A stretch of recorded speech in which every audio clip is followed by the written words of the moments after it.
Hello and welcome to Who Are You, the Bobcats You Know, the Stories You Don't. I'm your host, Joel Vanner, inside the podcast studio at Quinnipiac University School of Communications, and I'm joined today by my guest, Jake Cassidy.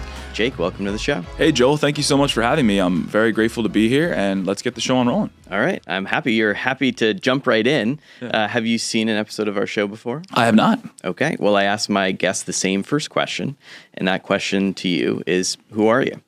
My name is Jake Cassidy, as previously mentioned, and I am a senior in the entry-level Master's Physician Assistant program from Montville, New Jersey. I'm involved in many facets on campus, such as QThon as the Campus Relations Co-Chair, as well as a resident assistant, peer catalyst, and I'm a member of a fraternity here. Wow, awesome involvements, and we'll get to your time at Quinnipiac in just a minute. But I want to step back in time to Jake growing up. What were you interested in, and how did you decide on medicine? Growing up, I loved reading, especially science books, as well as those National Geographic fun fact books that were very science-oriented, as well as watching Brain Pop videos with Tim and Moby. They truly taught me a lot about the science realm. They were a part of my education as well, going back there.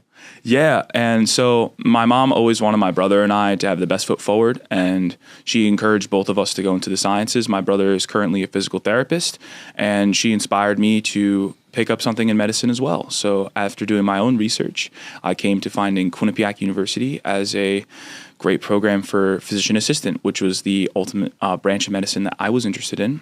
I applied, which was a direct entry program where you can get into the graduate program straight from high school. It's a 4 plus 27 months program where 4 years in undergraduate and 27 months in the graduate side of the program. So that's the entry-level Master's Physician Assistant program, ELMPA for short, yes, right? ELMPA. So you applied right into that program right out of high school, and you have a guaranteed spot in graduate school when you complete your undergraduate experience? Yeah, absolutely. You have a guaranteed spot as long as you maintain 1,000 direct patient contact hours, getting those jobs such as being an EMT or physical therapy aide in my case, as well as doing community service hours, having leadership hours, and having what's called interprofessional health events hours, where you work with nursing students, OT students, PT students to do a task together and work together, which is what you as a healthcare provider will be doing in the future. And you get all of those experiences through your time, your academic time here at Quinnipiac for your graduate studies.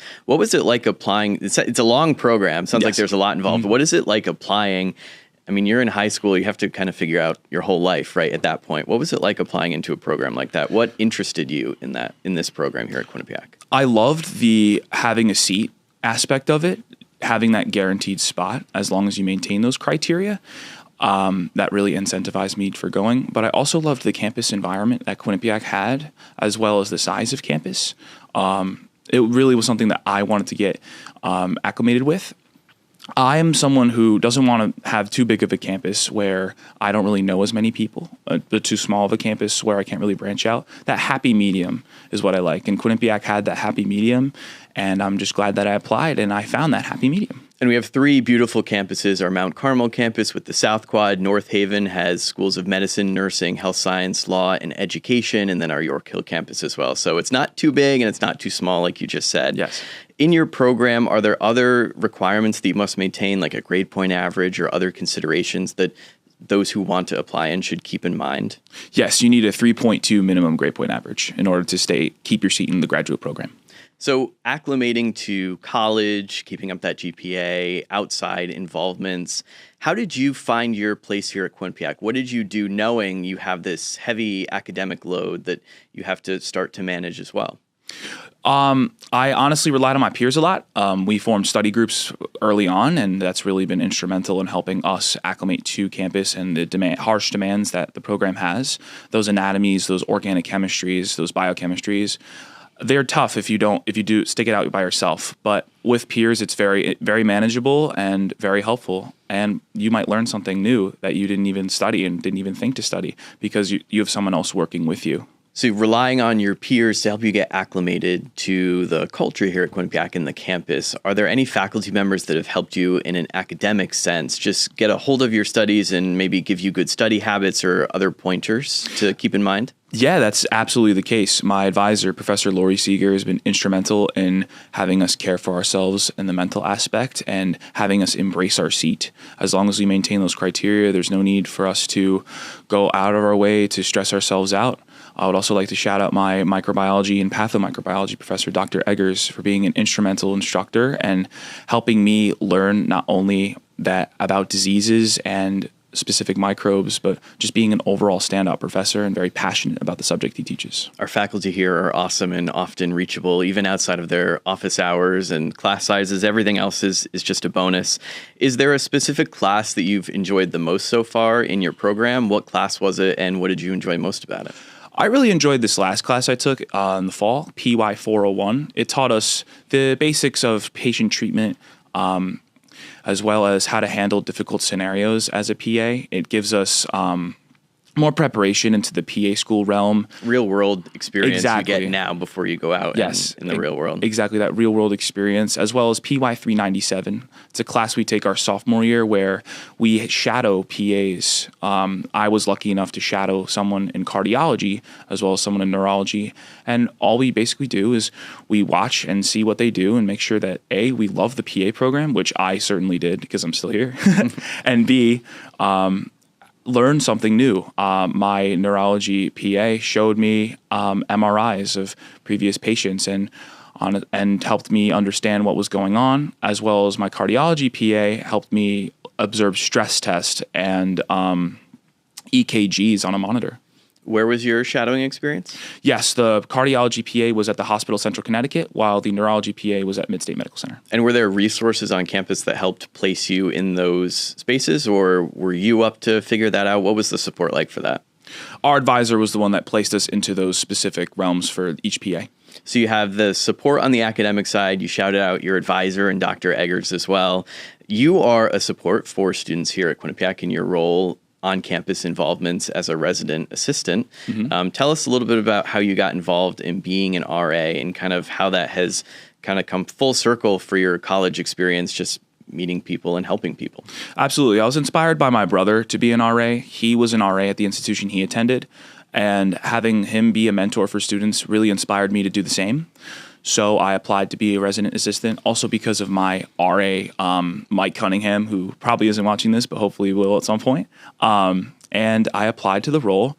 I went through the interview process, and I got the position as a first-year RA in the Commons at first. And for the last 2 years, I have been an RA in the Grove, the new building, for the first and second year of the building's commission. What's your favorite event that you've held so far?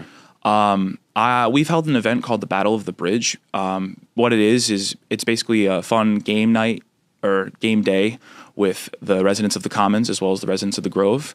There are popcorn machines, lawn games, as well as a dunk tank where pro staff as well as RAs could sit there and have residents try their hand of having them dunked. I was dunked a few times by You my were residents. in the dunk tank? Yeah. But Jake in the dunk tank. Yeah. Another involvement, you're also involved in QTHON, the Quinnipiac University Children's Miracle Network Dance Marathon, Yes. right? What roles did you hold in that organization?